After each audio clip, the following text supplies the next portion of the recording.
Okay, and we are live. A very warm welcome to all of you. This is the 10th edition of CIONEXT. We are going to talk about the year of the tiger. Today is 15th of December 2021, and we are going to look forward into 2022, which is called the year of the tiger. We have a lovely program prepared for all of you, so we will be joined by Melanie Kehr from KfW, by Marco Moretti from A2A, Marina Bellini of BAT is with us, Nik Puri of FedEx Express is with us, and we're gonna kick this off with a small introduction clip.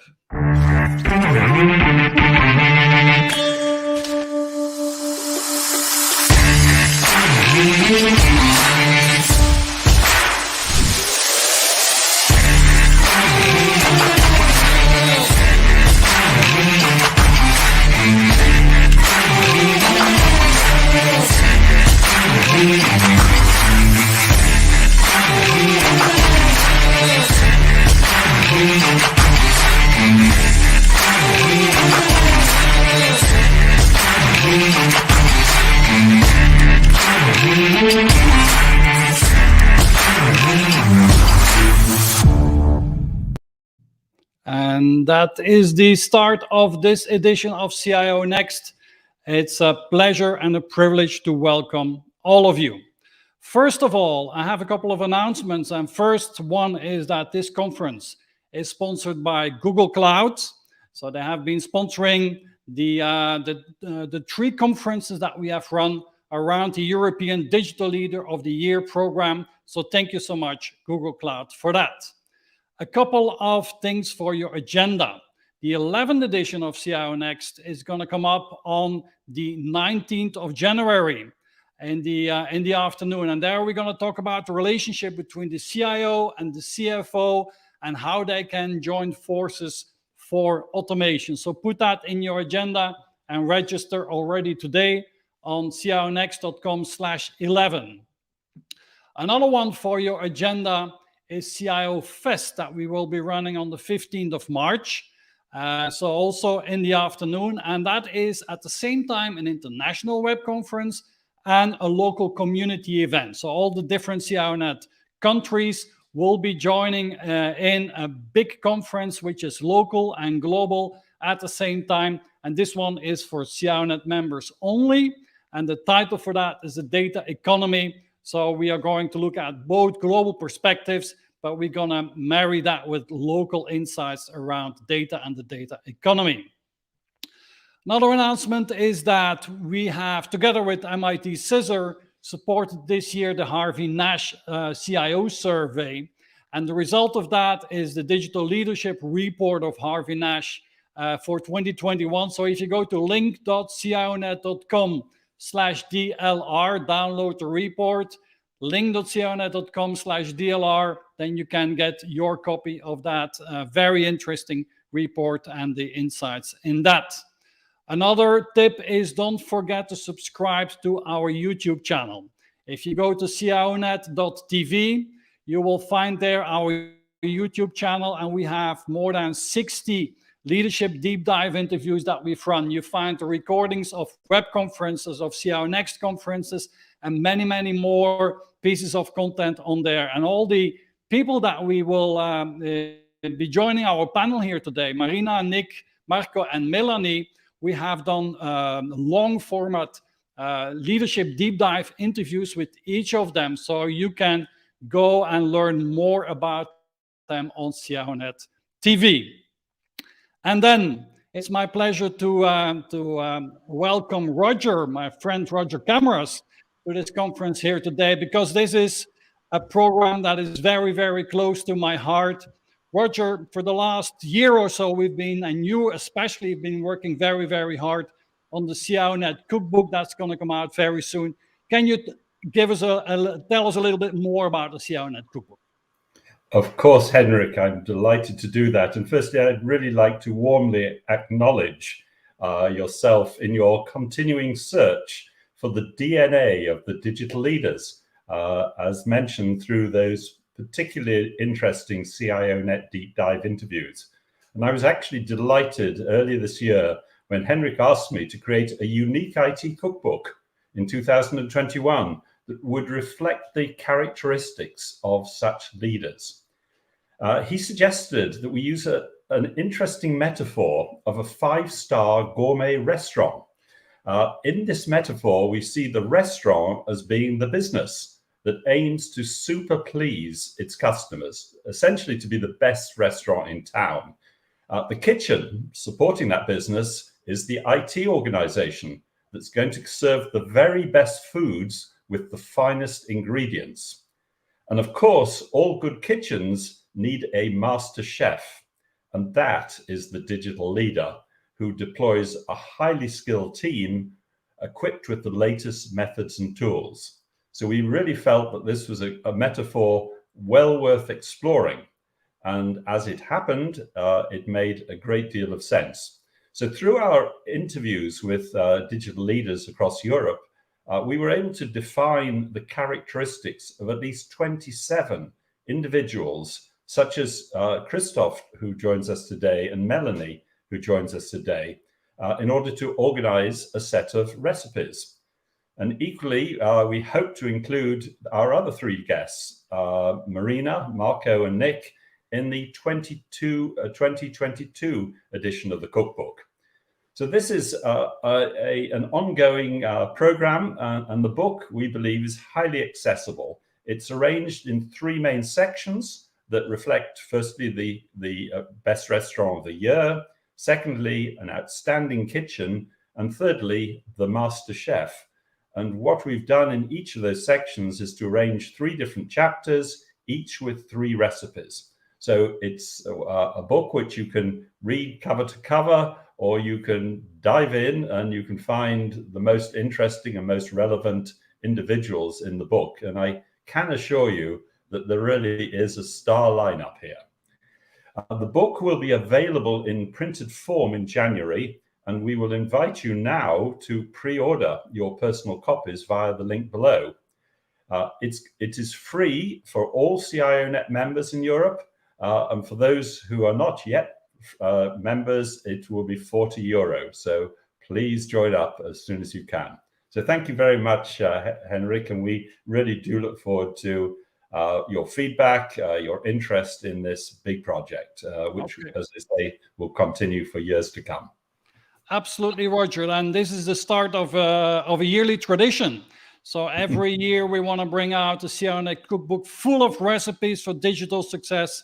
And this is another way how we can celebrate the importance of the digital leaders and the CIOs that are with us in our community. So thank you, Roger. Thank you very much. So let's go to the conference itself now. So these are the 4 European digital leaders of the year. So as you know, we run every year together with, and let me bring our friend Nils Fonstad from MIT in this stream as well. Very warm welcome, Nils. Hey, welcome from Madrid. So as Nils, for the last 10 years, we've been running together this program to celebrate digital leadership.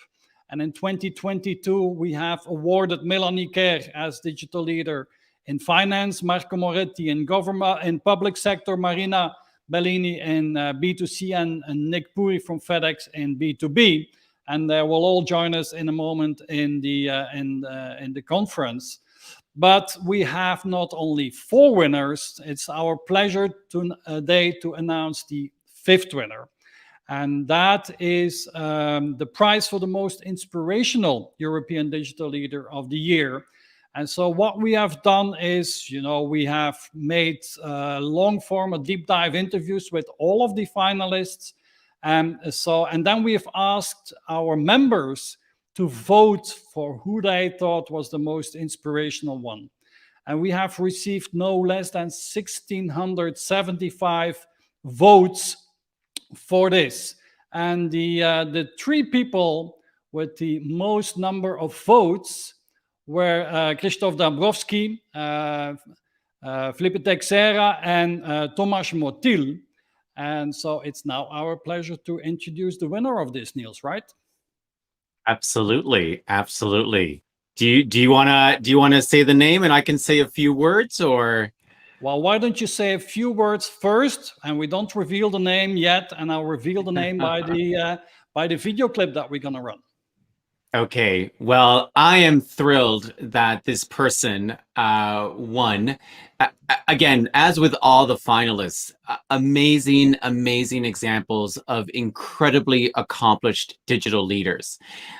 Coincidentally, I have been following this company for several years now. Actually, soon after this winner joined the company, I have been learning from them. And I guess the thing that I've learned most from this company is how they go about pursuing and improving their operational backbone in such a way that they're not just reducing costs, but they're also increasing modularity. And that modularity has opened up a whole variety of new revenue opportunities. So they're just tremendous. And I love this company as a whole because it's not just about leading through example, it's also about inspiring through example. And so I encourage everyone to learn from this company. Okay, and so here we run the small clip of the winner of the most inspirational European Digital Leader of the Year 2021. You will never be trained enough, prepared enough to the world. If you think so, then you will join the rank of the average. The manager's role cannot be only to just leave space, because if somebody will have the idea to fill this space, great, there's nothing else to do. But if there are no ideas and nobody's filling the space, you will have nothing. Obviously, you cannot be jack of all trades and know everything best, but you really need to be able to distinguish who knows his craft and who doesn't. Even if you cannot play, you need to know the good music on the video. I think good engineers shouldn't be ever satisfied because it leads to complacency and falling in love with your own creation. Picasso didn't paint those bulls from the simplest to the most complicated. It was actually easy to make it complicated. It was very hard and taking few years to make it simple. Okay, and very congratulations, Krzysztof Dąbrowski, who's with us here. Krzysztof, maybe a couple of words from you. I don't know what to say. So thank you very much. I'm flattered, and because this is the award that comes from the members, from the public. So thank you all. I hope I deserve it as you decided. Okay.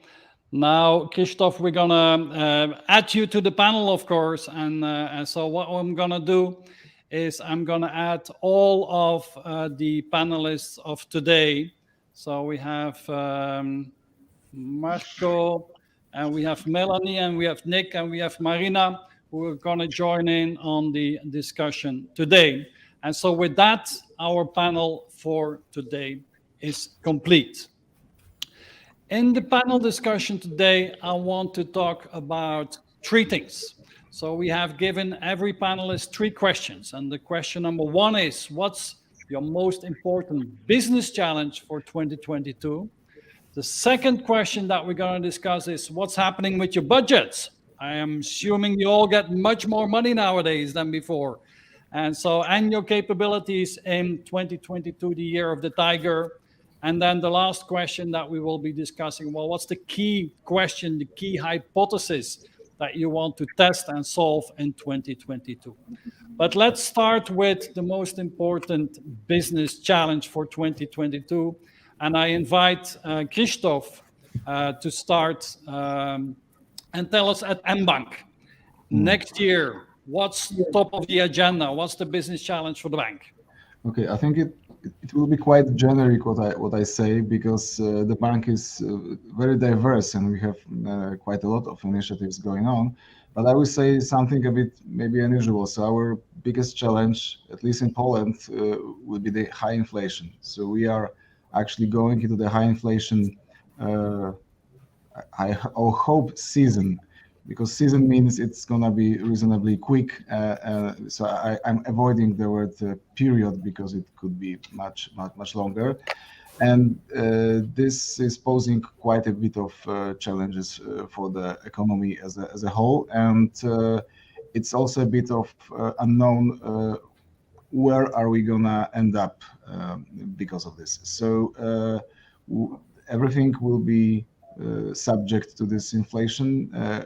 Our revenues on one hand, but also there will be a lot of problems for the customers, which to a certain degree, high inflation means also high interest rates, which is technically not that bad for the banking industry. But the moment high inflation and high interest rates will start to cause the problems for the general economy, those problems will go back to the banks. And then we will all suffer. So I think this is on top of our list right now, how to deal with the situation in the next year. Okay, very interesting. So we're going to have high interest rates as well then? Is that what you expect? I mean, at least in Poland, the information from yesterday is that the inflation hits 7.9%, which is the highest level in the last 20 years, I think.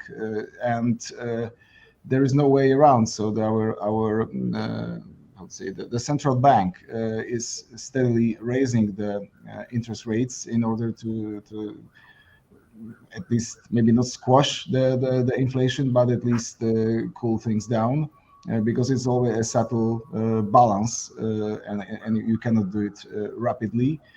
So as much as we don't know how when the inflation will be, let's say, stopped, we also don't know when the high interest rates will stop. So currently we are in a progress that every few weeks they are going up, and so far the inflation is not slowing. So we are not there yet. Okay, thank you for sharing that. We're now going to introduce the next panelist, and that is Melanie Kehr. And she's going to talk about her business challenges for 2022, but we're going to introduce her with a small video clip.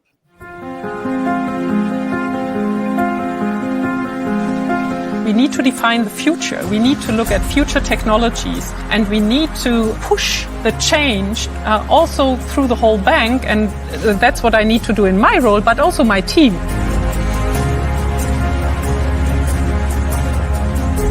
If you have a dysfunctional IT, you're in trouble with your banking business. And therefore, it's so important to change a role from an IT department fulfilling what is ordered to an IT department that is a change agent.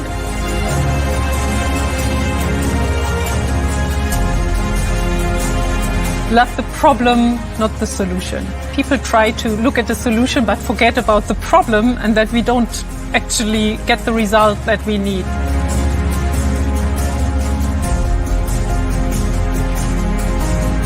We need to think big, but start small. And with that introduction, it is now my pleasure to give the word to Melanie.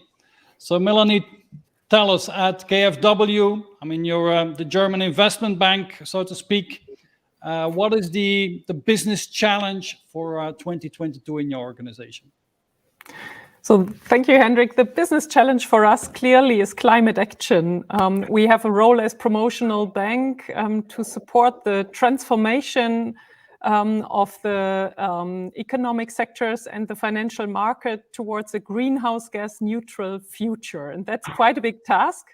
If we take a look at what happened during the last months, then we had the COP26 in Glasgow, where the clear ambition of 1.5 degrees global warming was confirmed. We have a new government in Germany, which clearly set climate action into the coalition contract. And the third very important point for us is we believe that the 2020s, the years, must become the decade of action. So we have a huge task to do. Our KfW research colleagues identified 3 hot topics. The first one is what are the investments that we need in Germany to become greenhouse gas neutral by the mid of the century? And these are quite huge numbers. They say we need 5 to 6 trillion euros just for the investments in Germany. The good news, that's the second study, is we have all the technologies that we need to reach that goal, but some of them are still in early stages. So we need promotional investments to make sure that technologies like carbon capture, utilization, or carbon capture storage can evolve in the way we need them to really scale the industry to become carbon neutral. And third, the digitalization is a huge enabler for this journey, but there we must see that in Germany we are not positioned or ranked in a way in the European scale where we would like to be. In 2014, Germany was ranked place 6, but now in 2019 we were ranked place 18 in the European Union. So that's not the place we want to be, to make sure that we can use the digital capabilities to support this transformational journey. So looking at KfW, how do we go about this? We have 3 tasks, and the one task clearly is the most urgent one. We have a new government for sure. We must make sure that we can offer the right products that our government needs. Secondly, we clearly commit to the Paris goals, the Paris climate targets, and therefore we defined that we want to have a carbon gas neutral portfolio by 2045. And therefore we need to look at our investments right now, the financing that we are offering, to make sure we do the right things. And we define sector guidelines with which we give us limits and guidelines for the new business we are doing. And the third part, and I think that's one we touched already during the last time we talked in the panel, is we want to get away from just talking about the euros that we are investing. We want to look at a clear impact management where we want to measure whether the promotions, the promotional financing that we are doing actually pays off to the SDG goals the way we expect them. And therefore we need data, we need a very good network, and we need to have an open community where we exchange the data and the methodologies to measure and to improve this impact management. That's our target for the next year. And it's a huge task, and we better start now and not wait long. Okay, that's very, very impressive, Melanie. A huge task for you, KfW, as promotional bank, to make sure that Germany and is an example for the rest of the world in becoming more carbon neutral, greenhouse gas neutral, and climate action being the top #1 priority in your organization. Thank you for sharing that. We're going to go to our third panelist here today, and that's Marco Moretti. And as an introduction, we're going to run the clip of Marco. We think the sustainability of the planet, it will be the next challenge after the COVID. If we go ahead to produce energy with CO2 emissions and with fossil energies, it will be not sustainable for the planet. We really think that from one side the electricity mobility and from the second side the district heating, that will be absolutely the solution to keep the city sustainable. We realized that the digital and sustainability, they are very close. So digital enables sustainability, and sustainability is increasing and boosting the digital.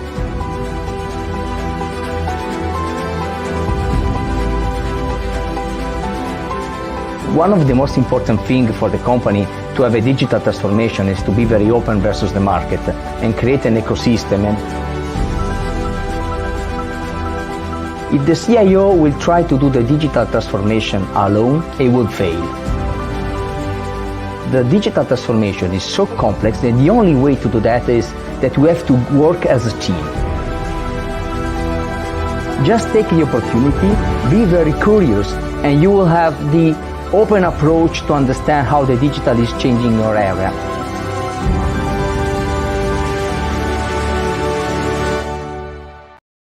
A great introduction to our friend Marco. Marco, we're gonna bring you in the spotlight here. So Tell us, Marco, what is the biggest challenge, the business challenge for A2A, big utilities, waste management company in the north of Italy? Tell us all about it. Thank you, Hendrik. So first of all, thank you to Melanie that she was introducing very clearly the post COP26 issues. No, I think that every one of you knows that we have a bad news. So 1.5 degrees is a change that we have no way to recover. No, so this is something that we have to consider as an impact without any possibility to change. So the business challenge for my company for 2022, it will be to execute the 2022 of this business plan we have of 10 years. We have a business plan that is increasing sustainability, and the way as a utility can give in contribution is in two pillars that they are in the center of our business plan. First one is the energy production, just to keep as much as sustainable and renewable sources of energy in order to produce mainly electricity, because we believe into the electrification process, and to increase the renewables of how we produce energy, to increase the electricity mobility. That I think it's another very important, very visible change in our city that we can touch with our hands. So we will invest 1.5 billion euro next year in plants in the energy transition and in the circular economy field. So in the first, we will put plants to produce electricity with renewable sources. In the second, we are an operator that works in the environment. We keep the waste, we gather the waste. And another very important challenge is the circular economy field. We have to increase the waste differentiation as much as possible. If we differentiate the waste, it would be easy to recover the material that we have into the waste. So to go back in glass, to go back in plastic, to go back in paper, and all of this field. And the waste that is not differentiated can be recovered as heating and energy. Heating to heat our houses with the district heating technology, and energy to use the energy for all the use that we can have. So this is the business challenge, let me say. And I would like just to add in the last part of my speech, the CIO contribution, because I think that in order to give a contribution to COP26 issues and goals, as a business, we have to produce more renewable energy and to create a circular economy concept. As a CIO, I am very, let me say, curious to touch with my hands next year the intersection that we have between digital and sustainability, what I call digitability, no? In order to check if it is true or not. I'm convinced that it is true, because we have 10 projects next year that they give a contribution. Every one of these projects give a contribution to one of the 17 SDG. So we identified 5 KPIs. We will measure in CO2 emissions avoided, new energy renewables produced, new waste differentiation, blah, blah, blah. We will increase as much as possible our in numbers, our contribution. I used the blah, blah, blah, because it's very important to, in order to avoid the blah, blah, blah, which is one of the key issues of COP26, to use numbers. It is very important that we create projects, we measure with KPIs and with numbers in our MBO, the sustainability KPI and the target that we can give to this project. Last 10 seconds, remember, we can do as a business managers, we can give a contribution as CIO, but we can give a contribution as private citizens, because the climate change issue, it will be not, there is not one unique solution. It's a set of a lot of small solutions, and also as private citizens, we can give a contribution, installing solar panels, using electricity mobility, using a 0 kilometers food strategy, and other ideas. Okay. Super, Marco. Thank you for sharing that. Digitability is really, I mean, you have invented the word, no? So it's an hashtag. Super. Let's go to the fourth organization here, and that is BAT.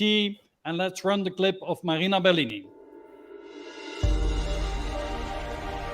We are in the journey of creating a better tomorrow, transforming the products that we offer as stimulants to the next adult generations, moving from tobacco to nicotine to beyond the nicotine, products that are 95, 98, 99% less harmful than traditional cigarettes.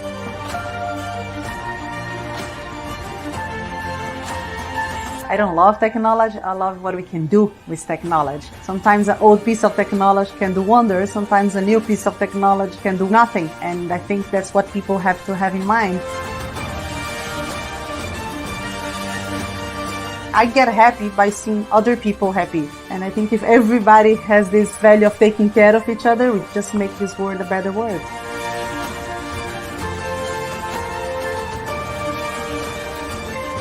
Remember what you know, but remember what you don't know. Put those two things together and the best is going to come out. And a very warm welcome, Marina, to you as well. So let's go to this view. Marina, if you, yes, you unmuted, super. So tell us from London, live from London, Marina, what is cooking at BAT? What is the major challenge for the Year of the Tiger for 2022? Sure, that's the question. Thank you, Hendrik. Congratulations to all the winners. And yes, B2C business also has big challenges ahead of us. What 2022 reserves for us, I think first we have to say, right, with still the pandemic, economical crisis, societal crisis, this environment of challenges is just not going away anytime soon. And how does this reflect in consumer behavior? I think we all can talk about us as individuals, not leaders, for a second. When there's a lot of uncertainty surrounding us, you have to make change, you make change. You don't have to make change, you tend to do the opposite. Just stick to the things that you're very familiar and comfortable with. So for us in BAT, with the mission of first and foremost, safety and health of our people, and then of course, the improved impact on our consumers' health, it is all about change. So we are announcing, in this year that we are already achieving over 80 million consumers in reduced risk products, but our aim is to be over 50 million consumers. So our biggest challenges in this changing environment are not necessarily people going after the change that they are not forced to, how we continue to change consumer behavior so they are moving into reduced risk products, 95, 98, 99% less harmful to one's health. So that's our top priority. And how we do it, it is about, and linking to what has just been said, we just have our global vaping brand being the first one in BAT this year achieving carbon neutrality. But we want that for the entire business. So how we make that transformation impacting not just individual consumer health, but impacting the society is a very, very important challenge. Those things do cost money. Those things do require the organization to think differently. How are you going to do that to reduce and eventually eliminate single-use plastic? How are you going to do that in a way that diversity, is permeated throughout the organization? So driving the transformation at a faster pace next year in a world that remains very challenging for individuals and for companies. And eventually, we go faster to our definition of a better tomorrow, where the biggest portion of BAT's business is sitting in the future in reduced risk products. And, as I said, it's not an easy journey, it's not a cheap journey. So we need to free up money from the base business so that we can invest in the new business. And trying to land back in my role, my team's responsibility. We need to feed this organization with insights and foresights.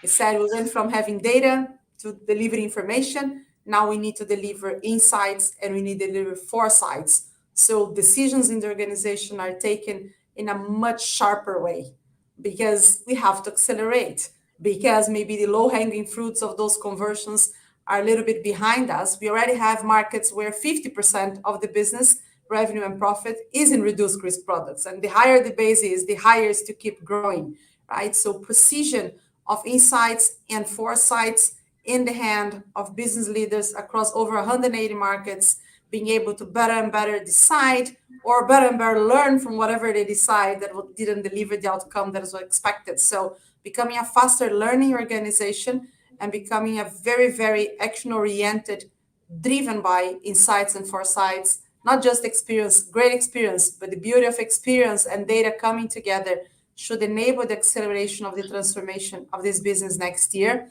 And the technology, the data, the digital team, they have a huge role to play on making this happen. Okay, super. Big challenges in your organization, Marina, and you. I mean, it's an amazing story to see traditional company changing like that, having that vision and clarity of where they want to go. Thank you for sharing that.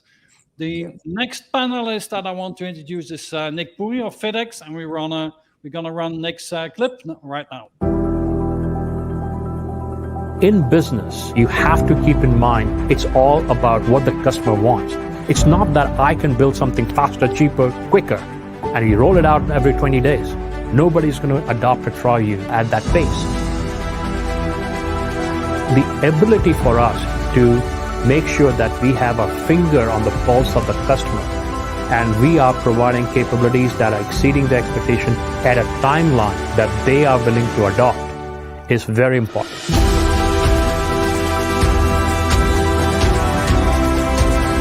We never take success for granted. We are always looking out on our left shoulder, right shoulder to figure out where the next opportunity is, but also where the disruption can come from. And my job is to plan ahead of that. At the end of the day, when you put your head on the pillow, that you go down and say, that was a good day because I lived up to my values. I lived up to what I aspired to be.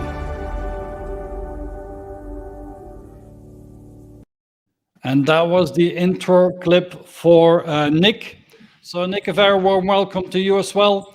Tell us at FedEx, what is the main business challenge that you are attacking in 2022? Well, hello, Hendrik, and once again, congratulations to everybody on the panel. It's a privilege and honor to be in the same company as many of you.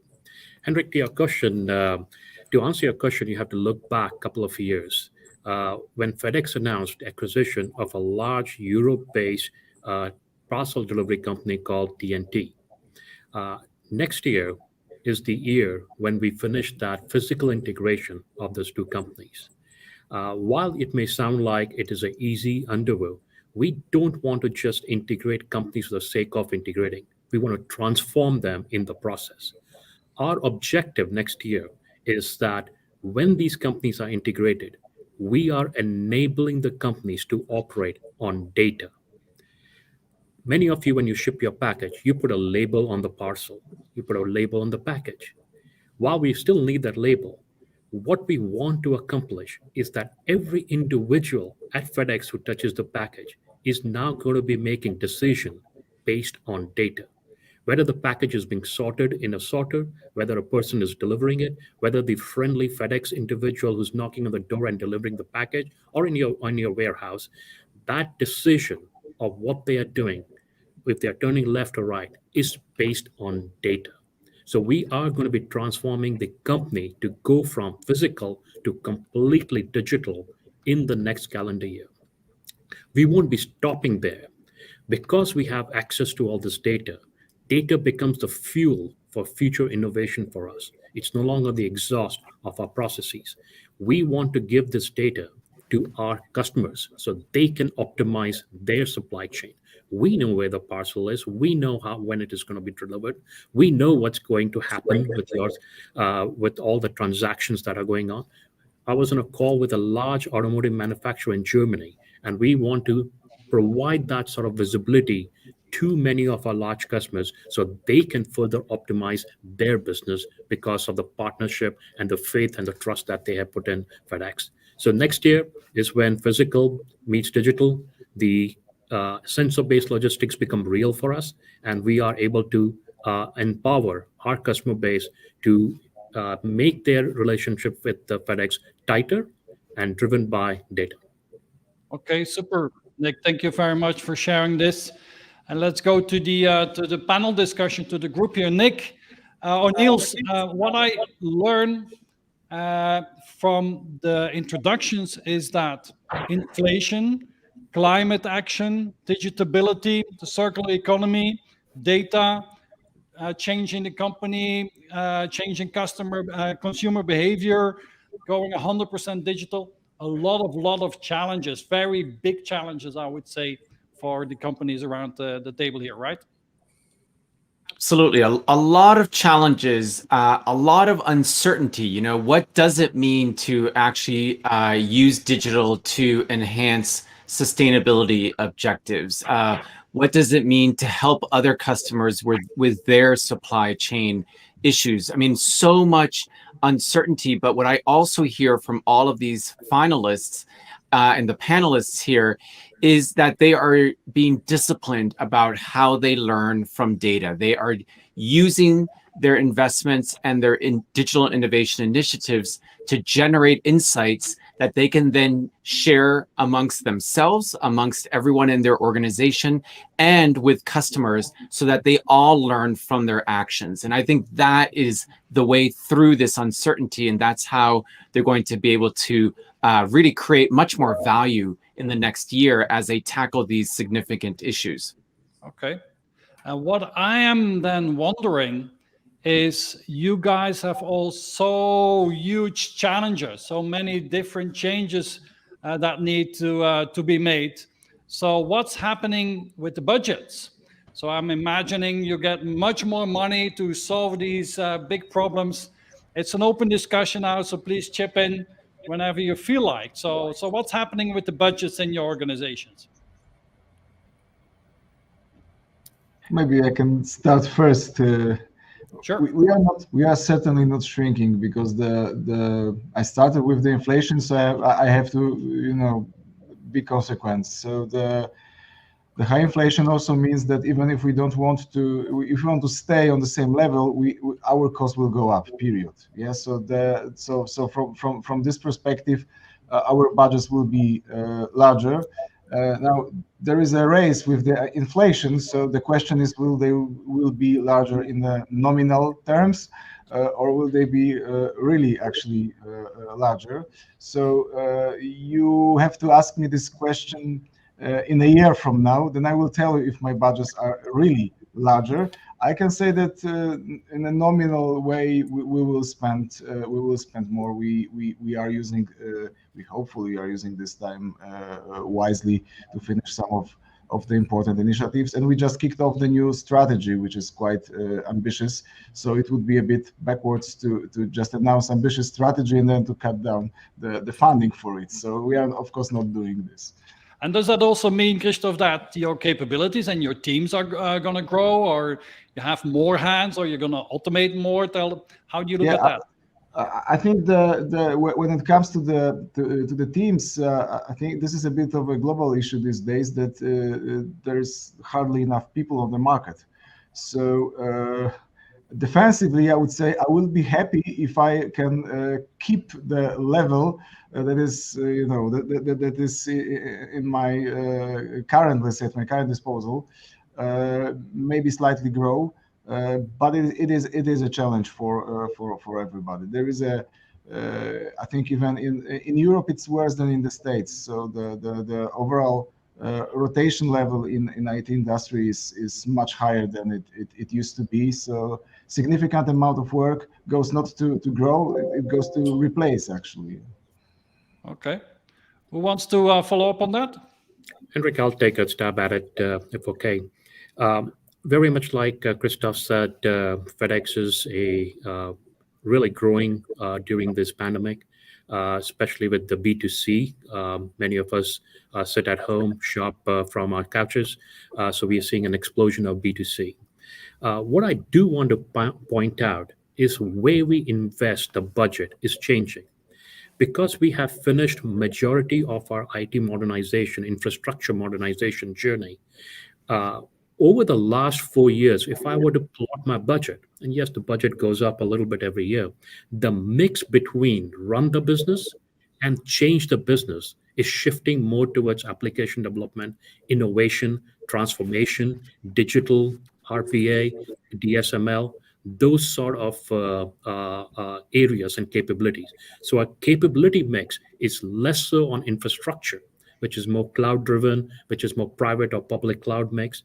That investment as a percentage is going down. We are spending more in application development and driving, I call it application is the heart of innovation. And that's where we're spending on a lot more money. And of course, on InfoSec. That continues to be a big line item. So the mix is changing for us. So more spending on application development and on security, I understand. Of course. I agree with Nik, and just two numbers. If you look at the benchmarks, nevertheless, the industry, I think it's something global. There is mainly an increase of from 7 to 8% of the spending versus 2021 in 2022. What is important is that what Nik was saying. So as CIO, we have to cut as much as possible the legacy OPEX cost to give, let me say, more space and oxygen into the strategic investment. And the second is that I think that the CIO is doing a good job. If you have a scope change of 15%, but you increase the cost just the 7%, you are doing a good job. Because in any case, our scope is increasing, and our challenge is to let the cost will increase lower than the scope. I was changing the scope. Okay. Maybe Hendrik, I can add a different perspective to that. And if I put away my hat as CIO and I take the hat as executive board member, then we face the same challenge and say we have so many good ideas, but at the end we need to prioritize, and we want to make sure that we do the right prioritization. And there we changed a lot the way we work together in our projects. We have Scrum teams, we scale these teams in building blocks, and we want to really use these standing teams to make sure we have the right know-how and capacity allocated to the different topics. So what we did was we put all our initiatives into change visions. These were prioritized in the different building blocks. And at the end, all building blocks together needed to put all change visions into one list according to priority. And that was a big experiment, so to say, to see how this prioritization really works out, because everybody needed to put himself, herself into the shoes of the most benefit for KfW and not the interest for the own topics or the own department. And that really worked out very well. And in the summer, in the executive board, we took a look at the full list. We didn't do a detailed budgeting around it, but we put in T-shirt sizes and said, this is an effort of S, M, and L. And so we had some good, I would say, guidelines, and could draw the red line at some point and say, okay, these are the things we want to do. And here we need to cut the budget, so to say, and give the prioritized change visions into the building blocks. And I think this was a very helpful process, because now we have full transparency, and we also enforced a discussion on the value and the contribution of all change initiative, and that really enforced also the overall KfW perspective instead of having single interests involved. And let's see how we manage to stick to that prioritization. That's now the challenge for 2022. But I think it's also very important for us to have the right processes around the budgeting and the strategic planning, because otherwise we can increase the budgets, but still we don't do the right things. Okay. And before we go to Marina, we have hundreds of people following this stream that goes live on Twitter and YouTube and LinkedIn. And part of the people are following us on Hopin, which is our interactive conference platform. For those of you that are on Hopin, please put your questions there in the chat. And Luke, who's with us, he's following the question there, and he will come in with the questions from the audience. So don't hesitate in the Hopin chat. Let us know if you have any specific questions for our 5 panelists here, and then we can ask them live what you want to know. So Marina, what's happening with the budgets at digital budget, IT budget, if that still exists, and at BAT?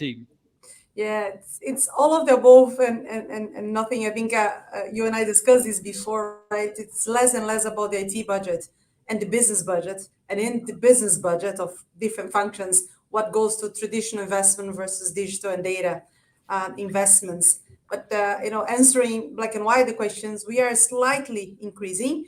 But the most important thing, very similar to your story, Melanie, is that we have run for the first time a company-wide prioritization exercise. I think very similar. I think more and more everybody's feeling the need to do that, because if you just take the base of the previous year and say, you know, that's the base for this group, doesn't mean that this group needs to have more or less than the other group when the year has, you know, started fresh and the priorities keep evolving. So I think this year we have a better balance between investing behind growth, investing behind productivity, and investing behind compliance and keeping the lights on, where not necessarily, if you let this happen organically, it cuts across. And we need the three levers to transform the organization.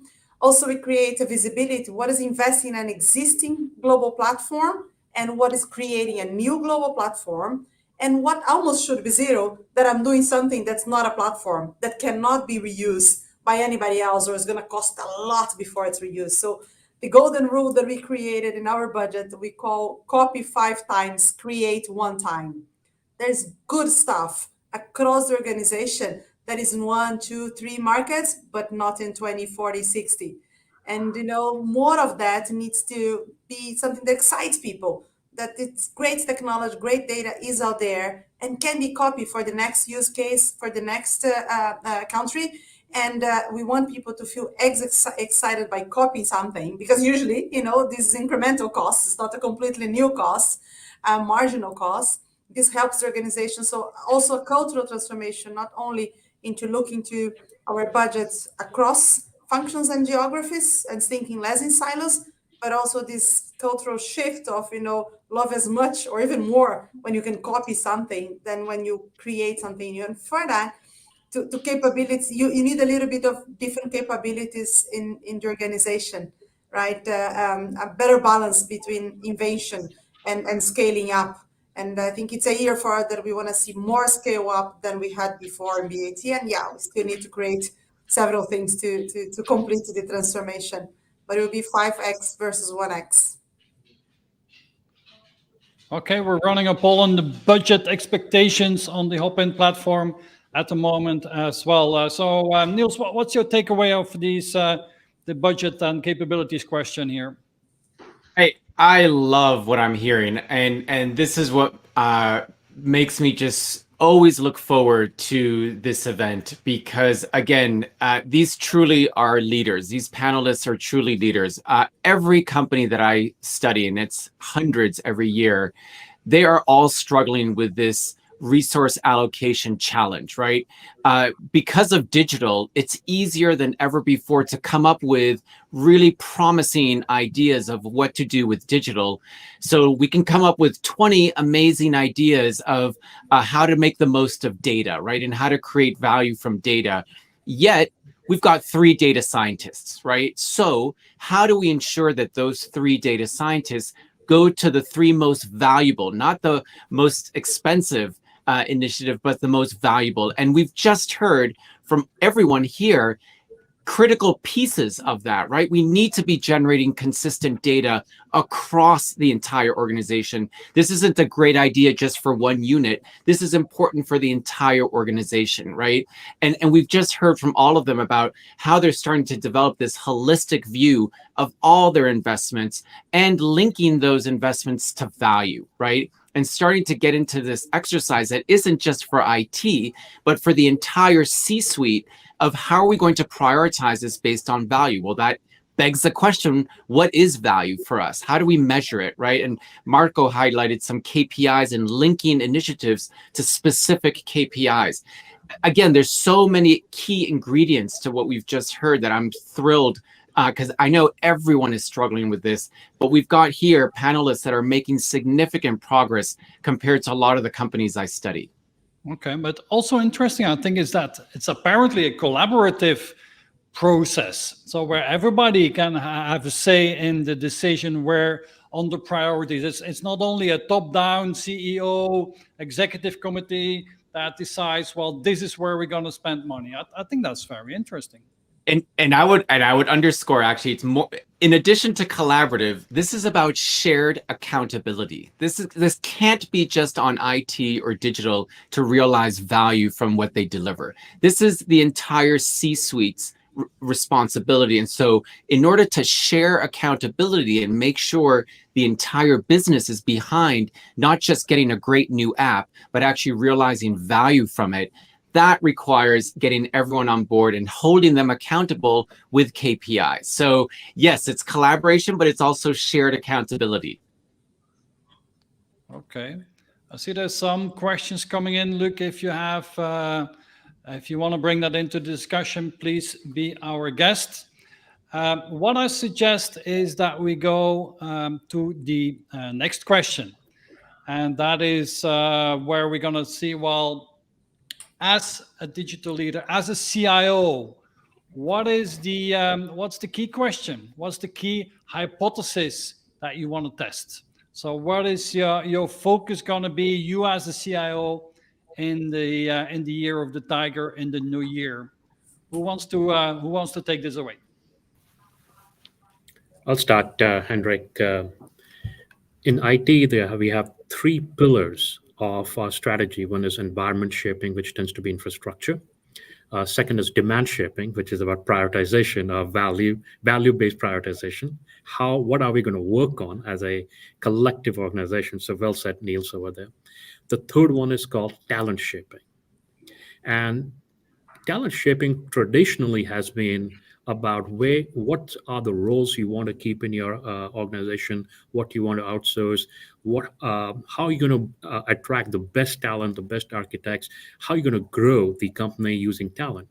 This year, that is changing drastically with work from home, pandemic impact of that.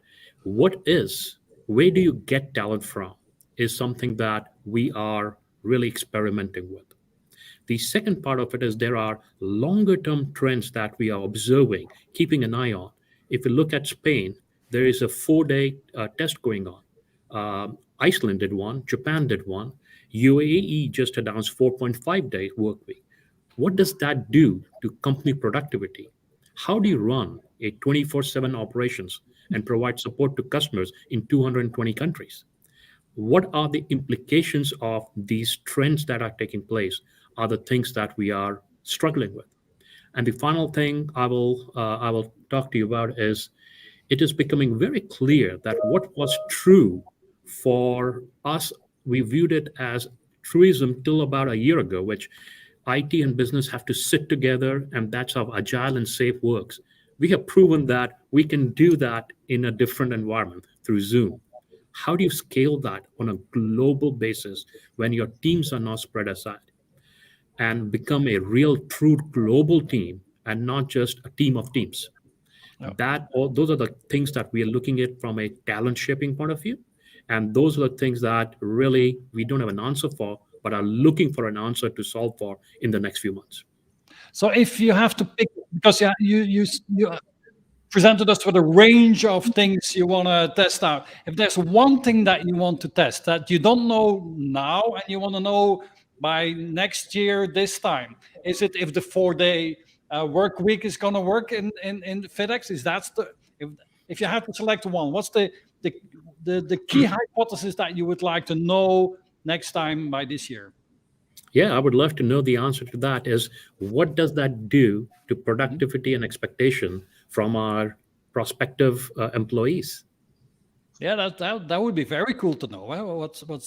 How are people, because we tend to work much more now. I have the feeling with working from home and the weekend, and we tend to even work evenings and weekends and so on. So what's the impact of doing a 4-day work week and especially in logistics environment, only in IT and so on? So that's a very interesting hypothesis. Who has the next question, issue, hypothesis to test? I can go, Hendrik. So what I would like to know a year from now or earlier than that, if possible, is how to make ecosystems work and which are the ecosystems that we need to help build, tap into, and become a contributor and someone that benefits from that, into the different challenges that we have as an organization. Of course, we have partners with us on product development. Of course, we have lots of technology partners, consultants that do work with us, but it's still a very transactional relationship. So what are the ones that we are going to crack? And that means I have to change the operating model of BAT, some of the incentives. I may have to change some skills, not just in my team, but also in the teams outside technology and digital. So what are the ecosystems that are going to help accelerate and how to make them work? I don't know my dear fellow panelists here, but this buzzword has been out there for a few years, and I still think that when we try to translate them to life, becomes that's the contract between you and me or the three of us, but not real ecosystems. I think we need to feel. We need to crack the products that we're going to have in our portfolio in the future. We need to crack how we engage much deeper and more constant with our consumers, how we become much more productive and efficient as an organization. So those are hairy challenges. I think we need to crack what does ecosystem means, what is the real potential behind. Like digital was a buzzword a few years ago. I think now that's the buzzword that I know we're going to find a solution, and I hope exchange ideas with many of people that have similar jobs that I do everywhere, so we can learn this together. Yeah. Any suggestions, any tips here for Marina where she could direct her research into this? I've got something actually based on what I learned from mBank a few years ago, and we made this public, so this is, I'm not revealing a secret, but because of their operations, they've been so successful at modularizing how they operate. That's enabled them to experiment with and learn from different ways of participating and developing different kinds of ecosystems. So as you can imagine, I mean, so I agree, Marina, I don't know. I mean, we're struggling with this as academics trying to study your questions. I think they're spot on, and I don't have answers, but I do have some insights from companies like mBank about how they're going about learning by creating a modular approach to their operations, which enables them to insert some of their key operations into other ecosystems and essentially kind of banking as a service, right? Enable that where they don't own the ecosystem, but they become a critical battery, right? Or piece of that ecosystem versus actually then being more of an ecosystem driver, right? So with digital, there's all these different ways that you can play in that space and learn from it, right? So that's the one thing I would highlight is that there's different ways to go about learning what makes most sense, given your organization's capabilities, given the strategic objectives, etc. But it's not easy at all. Okay, I've invited Luc to join us because he's got some questions from the audience as well. And you're on mute, Luc. I was in a workshop last week with a CIO of a bank, a utility company, a telco, and a logistics company, and it kind of matches our panel here to some extent. And each of the four of them, they were convinced in this ecosystem space that you were talking about, Marina, that their mobile app would be the app that would make the platform for the consumer that would dominate our daily lives in 2022. The telco feels that they are now promoting soccer scores, and they're also selling cinema tickets and taxis and parkings and so on. The bank is doing a very similar thing. The utility company says we need fuel energy every day, so people will check our portal all the time. And the logistics company was also in package distribution, and they said we're all in e-commerce, so we're tracking our apps and our packages all the time. So consumers are on our app every day, so we can now start selling also and actually just become the Amazon. So what's your point of view on that? Well, maybe there's also a question for Krzysztof. Is that a strategy for mBank to have the mBank app as a dominant app that people will use every day? And you're on mute, by the way.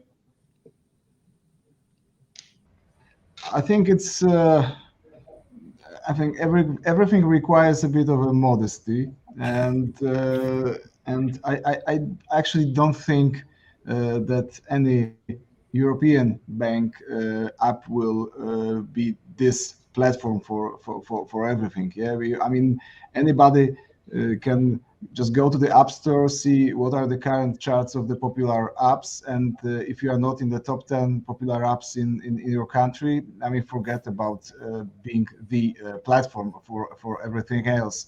And the examples that we have from China, for instance, was that first to be the dominant app, then be the ecosystem, not the other way around. Yeah. So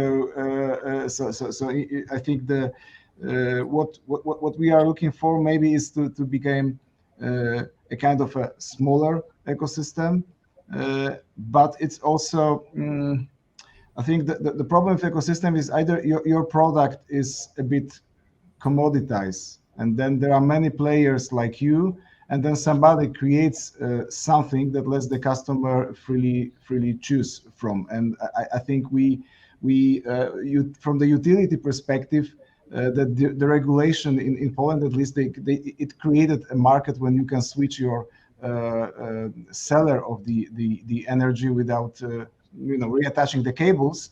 So in a sense, the government created an ecosystem for the energy providers. They did the same for the gas, and I think it might be a bit counterintuitive, but our central bank created this ecosystem for banks. They created this concept of Polish currency, and that's why we have so many banks using this ecosystem. And I think it's even to a certain degree a legal monopoly on the country. So it's a bit hard for us to create such an ecosystem. But for instance, we had a supermarket, or as we call it, a supermarket of the investment funds.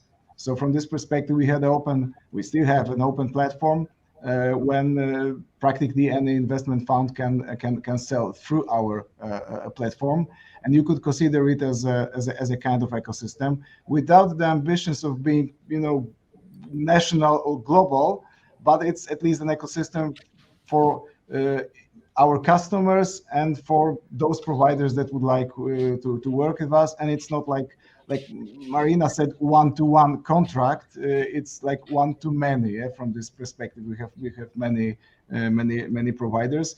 So with all the modesty, I think probably most of our companies, this is what we could aspire to, and not for the global domination. Really. Okay, thank you for sharing that, Krzysztof. Very insightful. And Marina, thank you for bringing up the challenge and how can a company, and I can understand the challenge also, specifically a B2C company. How can you create an ecosystem around the BAT brand or brands? That's very interesting challenge. So we look forward to hearing from you by this time next year what the solutions are, the strategies that you've put in place for that. Maybe Melanie, could you tell us what is your key hypothesis that you want to test in the year of the tiger? Before I do that, I would like to ask Nik, if you have the answer to your question, please let me know, because for us, talent management for sure is also one of the hot topics. But this time I picked a different one. I think that the usage of cloud technology is key in the banking industry. We are highly regulated, so we have clear goals for sure on operational IT security requirements, but also on regulatory requirements. And at the moment, it's not fully clear yet which requirements the supervisory units in the European Union and also auditors in Germany, for example, evaluate how we use cloud technology. And that's a key issue for us, because we need to learn together with supervisors to make sure we understand how we translate the requirements into the day-to-day usage. And we need to be very careful with the data that we are handling. And at the moment, as for us in KfW, we say we only in a restricted way use data in the public clouds by American hyperscalers. So we can't use the full public cloud enablement yet.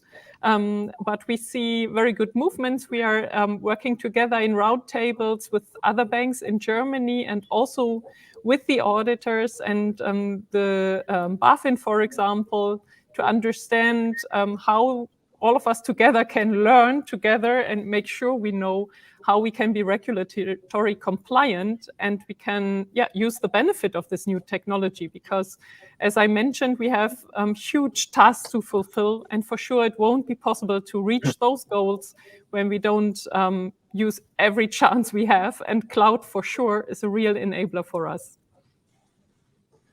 Okay, somebody wants to chip in on that, Luc?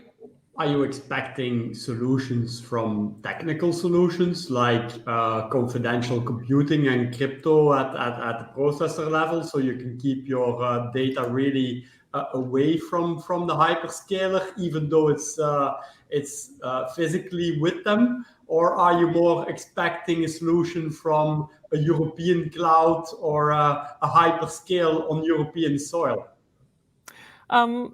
We look at it from a little different perspective. We want to be fully flexible in using cloud technology. So it's not good for us in banking in Germany, for sure, to be too limited, because now we need to accelerate and move on.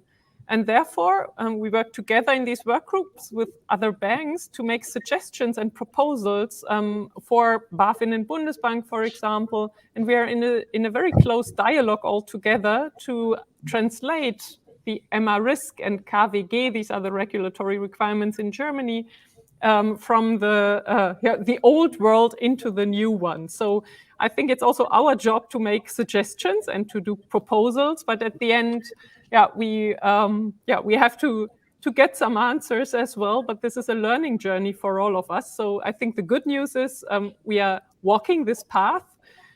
But there's still some path to go, and the time is critical for us, so we need to proceed. Okay, very interesting. And by the way, Melanie, you have won the prize for the most beautiful background in this panel here today. I think I am in second place, but you have won in this special end of the year. So Marco, maybe in your organization, what's the thing that you would like to know by the end of next year? We have an important test in 2022 that we would like to test because we did it in the past, but not very structured, which is the platformitization. Okay, so our view is that we are in front of a discontinuity, very important. A lot of years ago, just 20 years ago, we were used to build custom systems. Okay. And then after the custom, we got the package. So you get the package, you install the package, and you try to customize. Our view about platform, also thanks to the cloud services of the hyperscaler. So I take also the opportunity to answer to the Luc question. We really would like to rebuild one of the most important systems we have, very strategic. It is a strategic system, so we don't like to have a package.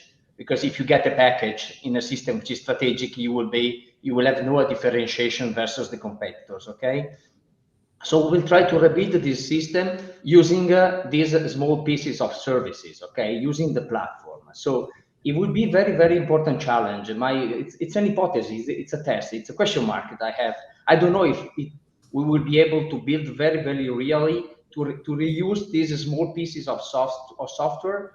And to let my IT, rather than to build a custom system or to customize package, to do an assembler, to assemble all of these small pieces and to build a system with this. The platform concept is not so easy. It's very complex. You have at least 6 or 7 constraints if you really are building a platform. So I just was giving to my team all of these constraints. And during 2022, I think it's the most important test we will do in order to understand if the future of ICT will be to assemble and to build a system, assembling and reusing pieces of software into the company, reusing it between one business unit and the others, or reusing these small pieces of software internal to my company and also with other companies in the market, giving the services to the other companies in the market. I think this is the most important challenge. And the second is what I already told you before. We will try to prove if really we will be able to achieve the sustainability KPIs with IT projects. So achieving the CO2 reduction of 10% or something like that. But I already spoke about that. Just 10 seconds, just a joke to the answer to the ecosystem. So I think every one of our companies is building its own ecosystem, and the over the top Amazon and blah blah blah, they are building the ecosystem which is over the top ours, and they will integrate all the companies. So I'm afraid of this. So I think that one, if the expert of B2C, I think, is more afraid than me about that. Okay, thank you, Marco. So the return of the assembler in the IT organization. That's Yes. That's an interesting one. Krzysztof, what's your hypothesis for the next year? What do you want to know? What do you want to find out together with your teams? Okay. So, I mean, a few years ago, we made a hypothesis that we can actually run without a mainframe. And we were working hard for a few years on our replatforming project, and we do have a working code of our core banking right now. And the next year we are starting the migration, so we will be verifying this hypothesis if this is actually a correct one. So probably there are more things that we would like to try, but I think this is the most profound IT change that we are introducing to the bank. So please keep your fingers. You're going to re-platform the complete banking system then at mBank? Yes, the retail part we will completely move to. I mean, this will be the same platform, but compiled to a different runtime environment. So we already have a working source code that runs on both platforms at the same time. So we will just migrate, just in quotes, migrate the customers. We'll make sure we do not crash the bank in the process, and then we switch off the old environment. That's the hypothesis, at least. Okay, very interesting. Nils, look, you have follow-up questions on this? No, I think just that what we just heard from mBank is similar in style to what Marco is talking about. And so I'm looking forward to learning from all of these experiments and hopefully generating some insights into these hypotheses, because I think these are top of mind of many executives, not just digital leaders, but of the whole C-suite of many companies. So yeah, we need to learn. Okay. Now another interesting thing maybe is before the summer, we run a program called 1 year into COVID, but very soon we're going to be 2 years into COVID. So what's your foresight for this? How do you see this in your and your organizations? How do you see this evolving? We've now learned a lot of things, but in IT, are there new things that you plan, new ways of working for the next year based on our experiences of the last couple of years? Hendrik, I'll take a stab at it. Yes, and I would say that it varies by country to country. I would not say that there is one size that fits Europe or Americas or Latin America. I would say, every 10 years, we see a big reset in the macroeconomic environment of industries, whether it be recession or it be switch in government. Something happens that changes the way we work, the way we think about what success looks like. We're seeing that shift take place in parts of the world. Wouldn't say everywhere in the world. There are a lot of news articles. I'm very focused on talent, as you can see, that are talking about the great resignation that is taking place in some parts of the world. People are asking themselves, what does it mean to be successful? Does it have to be at work? And I think that is the big reset taking place. And that's why, from the talent point of view, what does it mean for us to retain our talent? What does it mean for us as CIOs to hire new talent? What is that expectation changing to? And those are some of the things that I've got in the back of my mind that Will tomorrow, will next year answer these for us? And what is that answer going to imply to the way we run our companies? I got a LinkedIn report of 2021. Out of all my contacts that I have, and most of them are digital leaders and IT professionals around the globe, 18% have changed jobs in the last 12 months. I thought that was really, really impressive. Almost 1 in 5 have changed jobs, even in these special times that we are living in. So I absolutely agree. Talent is the way that we're working with talent is changing so much. Also because we all, I mean, wherever they are, location is not that important anymore. So so the sourcing models and so on are going to change dramatically, I think, in the coming months and years. Let me add to Nik. Oh, excuse me. Go ahead. It's okay, Marina. Go. No, I was just gonna switch gears. I agree with you, by the way, Nik. You know, talent, but not just our talent, consumer partners. I think this is the top number one with impact from COVID. But I would probably talk 1, 2, 3, 4, 5. I would talk about the top number 6 for me, that I think it has been changing a lot and will continue to change. And I think all of us here, over 15, 20 years working as technologists, we have this huge effort into speaking the business language, translating technology data into what it means, you know, or can mean for business results. And this is a forever challenge that we have to engage with the rest of the organization. And we will always work on that. But I feel that a little bit not that much. Now we have everybody else having to learn the technology language and speak the tech language and speak the data language. So I think the changes that are happening in the world out there are forcing the non-IT digital people to be much more cognizant and curious and learning about this. And I hope this, you know, can help accelerate whatever it means, the positive transformation that we all bring into our organizations. This joke that has been around in the last 2 years, right? What's driving the digital transformation is the pandemic or us. And I think, you know, we are not very top of the list, in fact, because the world is forcing people to change. So I hope more and more business leaders feel comfortable and versed on the technology and the data language. Okay, thank you, Marina. And we're slowly coming to the end of this conference and this panel discussion of today. And we have sent the different winners their award, and it has arrived, but it didn't arrive yet in London. Maybe thanks to Brexit. So I'm very sorry for that, Marina. And next time, Nik, we will promise to send that with FedEx. Without have that problem anymore. So Nik, could you maybe show the award that? So that we can take a nice picture of that. So here you are, Nik. Again, congratulations. You're the winner in the B2B space, European Digital Leader of the Year. And thank you for being with us today. And so I would like to do the same with Melanie. If you have the award with you, there we go. So congratulations again, Melanie, for being awarded European Digital Leader of the Year in the finance industry.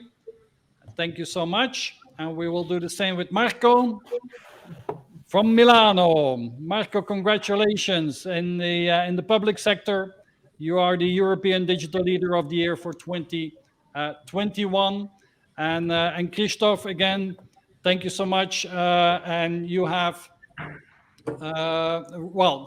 you have received already your plaque as a finalist, but you will receive a special one as being voted the most inspirational European Digital Leader of the Year. And so I think with that, any final remarks, anything that you wanted to say, Nils, before we go to the final announcements? Just two words. First, congratulations to all of you and to all the finalists and their teams. All of you have emphasized that this was your leadership, but also a whole team effort. So congratulations. And then thank you. Thank you for taking the time from your crazy busy schedules to share what you've been learning, share your accomplishments, share how you've achieved those accomplishments, because that's how the rest of us learn and hopefully also can achieve the kind of value that you've achieved. So congratulations and thank you very much. Okay. I think the year of the tiger is going to be an interesting year. May you live in interesting times. A lot of challenges on ecosystems that we need to build, on data that we have to organize, on platforms, on cloud. But on the bigger goals, of course, is to watch out, and thank you for sharing that, with what's the inflation going to be and what's the climate change gonna bring us. So many challenges, a lot of work. So it will be an interesting year, absolutely. So thank you all again for being with us this year. It was really a pleasure. And so with that, thank you to all the panelists here with us today. Thank you all, also Google Cloud, who is the sponsor of this conference. So we really appreciated the support and the collaboration with Google Cloud this year again. And for your agendas, don't forget the 19th of January. Make sure that you put that already in your agenda. And if you go to CIONEXT.com/11, you can register already for the next CIONEXT conference of the 19th of January. For the CIONET members, the 15th of March, you need to go to CIOFest.com and already register for that one. And then, of course, our pet project of the moment, make sure to go to CIONET.com/cookbook. If you are a CIONET member, make sure to leave your contact and your address information there. We will make sure that you get your free copy. For the rest of the world, as of January, you will be able to buy on all the premium bookstores this fine cookbook full of recipes for digital success. And with that, thank you everybody that was with us today. And there's only one last thing that we need to do, and that is to wish all of you a Merry Christmas, a happy 2022, a happy year of the tiger. Thank you so much, and see you soon again.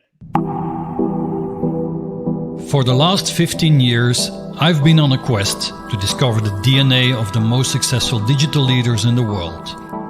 What makes them tick, what's in their minds and in their hearts.